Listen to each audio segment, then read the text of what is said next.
Je suis face à la nouvelle Mercedes électrique, la GLC. En gros, c'est la nouvelle concurrente de la Tesla modèle Y avec 700 km d'autonomie, une recharge très rapide puisqu'elle récupère 300 km d'autonomie en seulement 10 minutes. Et surtout, vous allez voir, à l'intérieur, c'est vraiment pépite. Allez, venez, on fait le tour. Alors, ce qu'il faut savoir, c'est que cette voiture, c'est le GLC en version électrique et que la version thermique, c'est-à-dire essence et diesel, va continuer à se vendre à côté, c'est-à-dire l'actuelle version. Mais comme vous allez le voir, cette version électrique met une petite claque puisque la version thermique prend forcément un petit coup de vieux. Alors, sur le côté, comme vous pouvez le voir, il n'y a pas vraiment de gros changements par rapport à la GLC thermique qu'on connaît actuellement, puisque c'est à peu près le même gabarit. Alors c'est un peu plus long tout de même avec 13 cm de plus, donc on arrive aux environs de 4,84 m. Donc clairement c'est le gabarit d'un Tesla modèle Y ou chez BMW du nouveau iX3 par exemple. Ici on a le droit à des belles jantes aérodynamiques et on peut avoir jusqu'à 21 pouces, donc ça fait quand même une belle stature. Ça fait une voiture là qui est en finition AMG, qui est vraiment assez jolie à l'œil, assez plaisante. Vous me direz ce que vous en pensez en commentaire, mais je trouve que c'est un peu le GLC actuel, mais un petit peu modifié.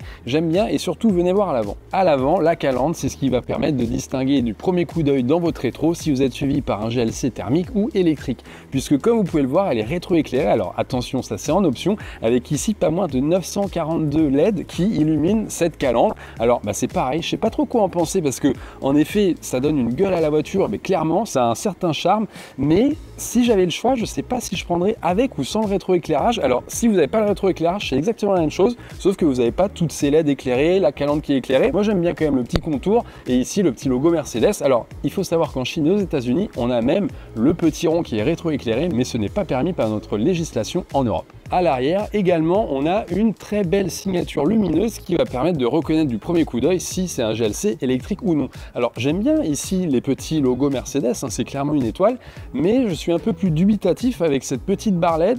Je trouve que on se rapproche de ce que peut faire d'ailleurs un petit Volkswagen sur une certaine vue. Je trouve que ça fait moins Mercedes, alors qu'à l'avant clairement c'est la calandre Mercedes, là il n'y a rien à redire. J'aime bien les poignées affleurantes, alors on gagne un petit peu d'autonomie mais surtout aussi beaucoup de style. Allez, venez à l'intérieur, là vous allez voir, vous allez halluciner.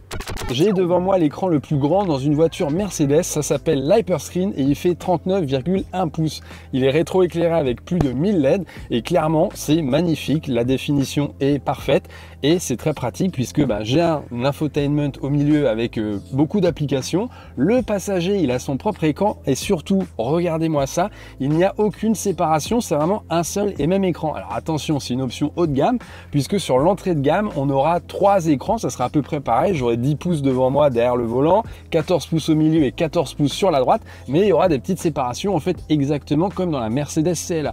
Et là je regrette un petit peu, c'est que de base en effet le passager aura toujours un écran alors que dans la CLA on n'a pas d'écran de série et malheureusement si on ne paye pas une option, l'écran du passager servira à rien, on pourra juste mettre des photos par exemple. Il faudra payer pour avoir le droit à avoir comme ici un infotainment avec des icônes, avec des jeux, avec des vidéos. Le passager peut regarder une vidéo avec son casque Bluetooth pendant que moi conducteur j'écoute de la musique et je trouve ça dommage puisque c'est une bride en fait, c'est le même écran matériellement, c'est juste que Mercedes empêchera d'utiliser toutes les fonctions. Alors j'espère qu'ils vont proposer une mise à jour par exemple payante pour débloquer cela, mais on m'a dit que c'était pas à l'heure du jour pour l'instant. Et si vous êtes un peu geek, ici on est sous MB.OS, en gros c'est le 4e version du système d'exploitation de Mercedes maison qui tourne avec une puce Nvidia Orin et c'est cette puce notamment qui va aider à la conduite semi-autonome. Il faut savoir que cette voiture elle est aussi performante que le Tesla FSD. Un ingénieur de chez Mercedes m'a dit qu'il avait pu tester la conduite autonome à Shanghai en Chine et en gros c'est comme le Tesla FSD, on renseigne une adresse sur le GPS et la voiture nous y amène, elle s'arrête au feu rouge, elle redémarre au feu vert, elle laisse passer les piétons sur le passage piéton, bref elle va d'un point A à un point B en Chine et aux États-Unis. En Europe pour l'instant c'est pas à l'ordre du jour à cause de la réglementation, mais techniquement c'est capable et il n'y a pas de lidar, contrairement par exemple à la Mercedes EQS qui a un lidar pour la conduite autonome de niveau 3. Et bien là non, il n'y aura pas ça. Donc j'ai hâte de voir ce que ça va donner en Chine, aux États-Unis avant que ça arrive en Europe. Alors clairement je suis très bien assis dans cette voiture, d'ailleurs c'est la première voiture au monde à être certifiée par la Vegan Society, c'est-à-dire des sièges sans cuir, des sièges vegan. Alors c'est une option, on aura aussi du vrai cuir pour ceux qui veulent du cuir, mais en tout cas c'est très confortable, j'ai beaucoup de place, j'ai des beaux logements ici pour mettre des gourdes, la console centrale il y a aussi beaucoup de place et enfin ils ont mis des chargeurs à induction ventilés, c'est-à-dire que ça évite à votre téléphone de surchauffer et d'abîmer la batterie du téléphone, donc ça c'est quand même une bonne nouvelle. En dessous on a la console flottante avec encore beaucoup de place et puis devant j'aime bien cette sensation, je suis pas trop étriqué, il y a la petite bande LED qui va un petit peu partout, devant, sur les côté, ça va jusqu'à derrière, et franchement c'est assez agréable comme ambiance lumineuse. Alors le passager, comme je vous l'ai dit, il a droit à des petits jeux. Alors pour l'instant, bon, j'ai un Angry Birds, j'ai pas des trucs vraiment fous,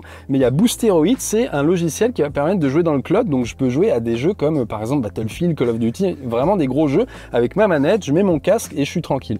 On peut aussi regarder des vidéos, et ce que je trouve un petit peu dommage, c'est qu'au niveau des vidéos, il n'y a pas grand chose, puisqu'il y a Disney+, par exemple, et YouTube, mais il n'y a pas Netflix. Alors ils nous disent qu'ils sont en train d'essayer de négocier forcément pour faire entrer plus de plateformes, mais pour l'instant je trouve ça un peu limite. Mais heureusement on aura le droit à des mises à jour, notamment il y a un App Store ici, on peut acheter des choses, des mises à jour qui vont sûrement arriver avec peut-être Netflix et même d'autres applications, voire même d'autres petits jeux. Ça peut être sympa comme dans une Tesla par exemple. Ce qui est très intéressant, c'est qu'en termes d'intelligence artificielle, il y en a 3 dans la voiture qui sont reliés au même endroit avec Mercedes, donc c'est le petit assistant qui là est en train de m'écouter, et il y a Google Gemini, il y a ChatGPT, et il y a un assistant propre à Mercedes pour répondre à certaines questions liées à la voiture. Et en gros ces 3 là ils fonctionnent de concert, on ne sait pas à qui on nous pose la question, en fait on demande à Mercedes une question et c'est elle qui va choisir s'il faut poser la question à GPT ou à Gemini. Et en gros je peux lui poser des questions comme par exemple quel est l'immeuble le plus grand en France, ou des questions un peu plus pratiques, trouve-moi un restaurant qui est ouvert à 18h30 quand j'arrive à Stuttgart et qui propose par exemple des pizzas. Et là il va croiser les données de Google Maps qui sont intégrées dans le GPS avec les données de ChatGPT et il va me sortir des informations qui me sont utiles, et par exemple la cartographie pourra m'amener à la destination que j'aurais choisie en termes de restaurant. Bon, à l'arrière il y a beaucoup de place, je fais 1m84, le siège est réglé pour ma taille devant, j'ai de la place sous les pieds, j'ai de la place au genou, vous voyez j'ai 10 bons centimètres, j'ai 2 ports USB à l'arrière, toujours pratique, la petite ventilation. En revanche au milieu c'est pas un cadeau, vous n'allez pas mettre un grand adulte au milieu parce qu'il va vite avoir mal au dos, le siège est un peu dur à cause de la coudoir centrale, mais franchement au niveau de la tête vous voyez j'ai assez de place, notamment grâce au toit panoramique de série, et ici en plus on a l'option photo chromatique, donc vous voyez je peux opacifier ou rendre transparent le toit, soit à 100%, soit comme ici c'est moitié transparent moitié opaque, et petit bonus ici on a l'option donc photo chromatique qui vient avec les petites étoiles. Il y en a plus de 150 sur le toit et qui sont rétroéclairés avec le rétroéclairage de la voiture. Par exemple ici vous voyez j'ai le petit rétroéclairage violet, et bien les étoiles sont également violettes au plafond. Et la bonne nouvelle de l'électrique, c'est que on a plus de place puisque le moteur est beaucoup plus compact, même si ici on est sur une transmission intégrale avec un moteur à l'avant et un moteur à l'arrière, mais on a plus de place, que ça soit la garde au toit, mais également au niveau des jambes que sur les versions essence ou diesel. Donc ça c'est une bonne nouvelle. Et venez voir aussi dans le coffre, j'ai une bonne nouvelle pour vous. Au niveau du coffre, une bonne et une mauvaise surprise. Alors la mauvaise, c'est que le coffre est un peu plus petit que sur la version essence, mais la bonne nouvelle, c'est que on peut mettre beaucoup d'affaires en dessous puisqu'on a un beau rangement sous ce petit coffre.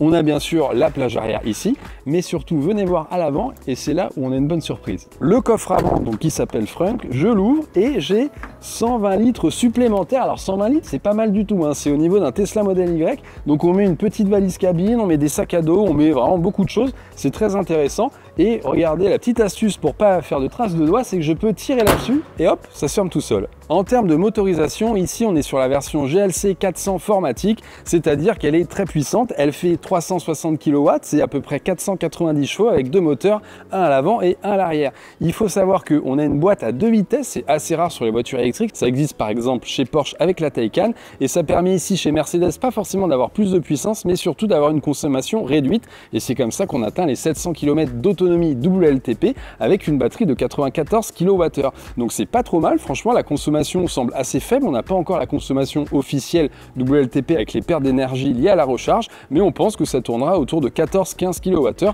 Donc franchement, vu le gabarit du truc, on n'a pas encore le poids, mais sûrement autour de 2 tonnes 4, puisque ici on a les suspensions pneumatiques en option, c'est celle de la classe S, donc elles sont intelligentes, elles vont sonder la route, elles vont voir ce qui se passe, et s'il y a un dos d'âne par exemple, elles vont s'adapter. Donc on a pu tester un petit peu, on a roulé, franchement c'est très silencieux, il y a du double vitrage partout, c'est très bien insonorisé, et en effet, eh bien, la suspension est très confortable, mais attention, ça bien sûr c'est une option. Et quand j'ai besoin de recharger ce Mercedes GLC, eh bien j'ai le droit à une recharge très rapide grâce aux 800 volts. Alors attention, ils n'ont pas refait l'erreur du Mercedes CLA, ici on a un adaptateur 400 volts pour pouvoir se recharger facilement sur les Tesla superchargeurs par exemple. Mais en 800 volts, on nous annonce qu'on peut récupérer 300 km d'autonomie en 10 minutes, alors c'est à peu près le 10 à 50%, donc on imagine qu'on réalise le 10 à 80% entre 20 et 25 minutes, on n'a pas encore le chiffre exact, mais c'est très rapide, surtout vu la taille de la batterie, 94 kWh. La bonne nouvelle, c'est qu'on aura une plus petite batterie qui va venir par la suite, qui va permettre de réduire le prix de vente de cette voiture. Malgré le gabarit de la voiture, on a en option les roues arrière directrices. Alors en gros, ça permet de réduire le rayon de braquage de 12,10 mètres à 11,20 mètres. Alors 11,20 mètres, ça commence à être très intéressant, puisque 12,10 en gros, c'est à peu près tous les SUV type Tesla Model Y, ils ont ce rayon de braquage. Donc vous devez tourner le volant et pour faire un demi-tour sur la route, c'est pas très pratique. Alors qu'ici, la roue va tourner dans le sens inverse pour que vous puissiez faire demi-tour, pas dans un mouchoir de poche, hein, on reste quand même sur un gros gabarit, mais faire demi-tour beaucoup plus facilement en ville, et donc ça facilite les manœuvres, puisque même pour faire un créneau, ça sera plus simple. Parlons maintenant de la question qui fâche, les prix. Eh bien oui, forcément. Alors pour l'instant, on n'a pas l'information, mais il faut savoir que le Mercedes GLC en version essence, il démarre autour de 60 000 €. Alors ici, en version électrique, avec la transmission intégrale et la grosse batterie, bon, autant vous dire, on sera au-delà de 60 000 €, je pense. Mais j'espère que la petite batterie et en version propulsion, et c'est sûr, ils vont la sortir, ça sera moins onéreux. Mais est-ce qu'on arrivera sur les 60 000? Je pense que ça sera un poil plus élevé, mais bon, je peux me tromper, j'espère. En tout cas, on devra en savoir plus dans les prochains mois, puisque la commercialisation est prévue pour le premier semestre 2026. Elle sera produite en Allemagne, en Hongrie et en Chine, puisqu'elle sera vendue partout dans le monde, et y compris en Chine. En tout cas, dès qu'on aura plus d'infos, on vous tiendra au courant. J'espère que cette vidéo vous aura plu. N'hésitez pas d'ailleurs à donner votre avis, que ce soit sur le design, sur la partie technique, sur l'intérieur, notamment l'écran Hyperscreen. Est-ce que vous auriez envie de l'avoir si c'était votre voiture, ou plutôt le Super Screen qu'on a dans le CLA? Bref, dites-moi ce que vous pensez de cette voiture. Et quant à moi, je vous dis à la prochaine pour une future vidéo sur Volté. Salut!